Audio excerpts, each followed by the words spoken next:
Welcome back. I'm Jason Arp, City Councilman, City of Fort Wayne, 4th District, and today we're going to talk about economic development and whatever that means. That's a kind of a catch-all term that folks in government or quasi-government entities tend to use. It's accepted as some sort of universal good that, we need to do this for economic development. We need to do arts for economic development. We need to do flower pots for economic development.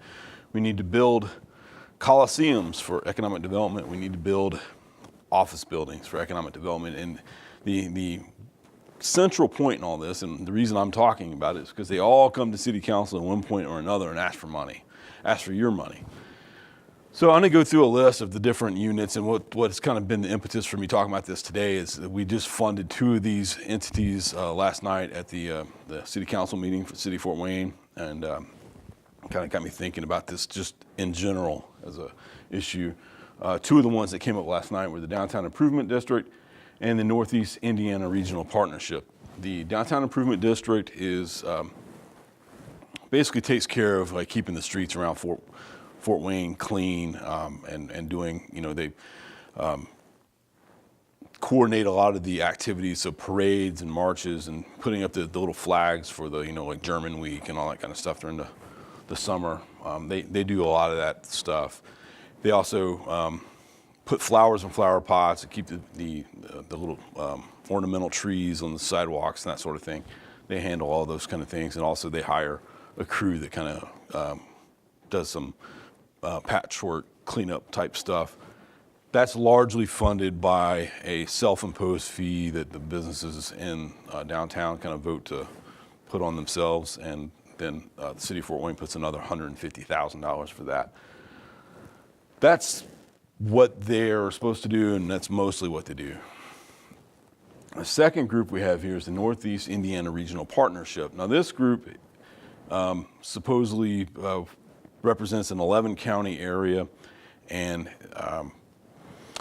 they are kind of a lobbyist, but they also do some job creation stuff and supposedly do marketing of our area to other places. So they do marketing in Chicago of the Fort Wayne area to try to attract people to the area. And, a lot of the stuff that they do is like they're looking for problems to find solutions for, but to create an impetus for more government activities. For instance, the gentleman that last night was there giving his presentation on why we needed to continue to fund the Northeast Indiana Regional Partnership was talking about how they needed to build apartment buildings in LaGrange County because they don't have enough housing for people there. And I'm thinking, you know what, that sounds like an opportunity for a builder. If the market demands that you have more housing, well gosh, why don't you just let the market settle that? Why don't you let someone go and build new housing as opposed to asking people in Fort Wayne or other counties or even LaGrange County to pay for apartment buildings through their taxes is asinine. That's the kind of thing that they would do in the Soviet Union, not something that we typically would think of as a governmental activity in the United States. It really set me off at the time. The best I could do is just bite my tongue and vote no. So they are also a protagonist for the RDA, which is the Regional Development Authority. This is the kind of the catch-all distributor of state IEDC funds. So when the Indiana Economic Development Corporation, yet another one that I didn't put on this because it's statewide, they'll do granting programs to these regional development authorities, and then they will decide on who gets it. Like the Landing was one of the RDA award winners last year, and the very first one was Skyline Tower. So when you drive into Fort Wayne and you see the cranes building the new high-rise apartment building, that's state tax dollars at work going to build an apartment building that somebody else will own and collect the rents on. So that's an easy way for them to take money that we all pay through taxes. They take a little bit from everyone and they combine it together and they give it to our friends. Greater Fort Wayne is another organization. They are our economic development contractor for the city of Fort Wayne. What does that mean? I don't know. It's a good question. They are the gatekeeper to the abatement process. When people come to town and say, hey, I want to put a building in Fort Wayne and put equipment in it, put people to work, then they do a lot of the site finding and that sort of thing. You probably wonder, aren't there commercial real estate offices that could do a lot of these same things?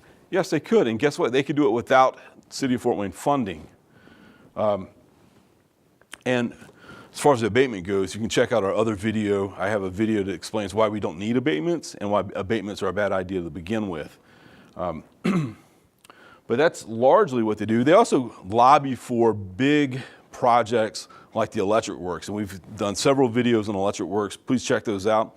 You'll see why this is not a good idea for the City of Fort Wayne to be collecting all of our monies, $300 million of public money. That's a combination of federal, state, and local, and just basically awarding it to a private developer. All right, and then we have the City of Fort Wayne also has its own community development department. So they manage the abatements on an ongoing basis. They are supposed to do the compliance work. By the way, last year we never got the compliance stuff done. So that's another issue.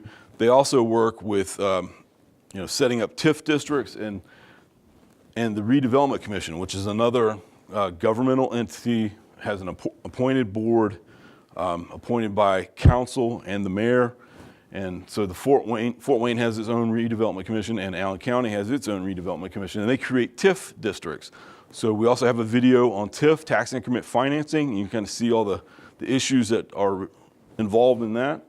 And then finally we get to the Fort Wayne Allen County Capital Improvement Board, and this is mostly funded through the food and beverage tax. So that'll be, they use that money to make improvements and build the Coliseum and the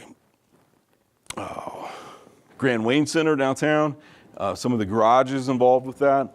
And they can bond and take a little bit of that money over time and pay off those bonds that they use to construct these things. So this is the menagerie of economic development entities that the City of Fort Wayne and Allen County is involved in. Different funding sources, and they all have their different agendas. And the big question we need to ask ourselves is, should we be involved in any of this? Should we allow the market, allow individual investors and developers to come up with things that satisfy consumers' needs?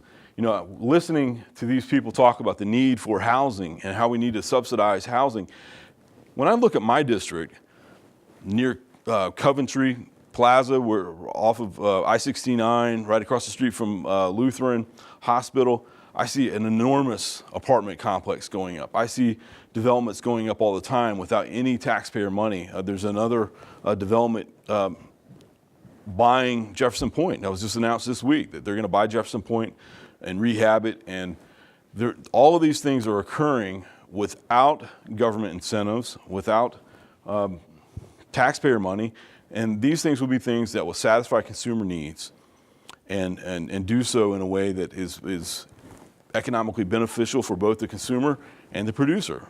Otherwise, these voluntary exchanges wouldn't happen. There's no need to use the coercion of government to do economic development. All right, well, thanks for watching.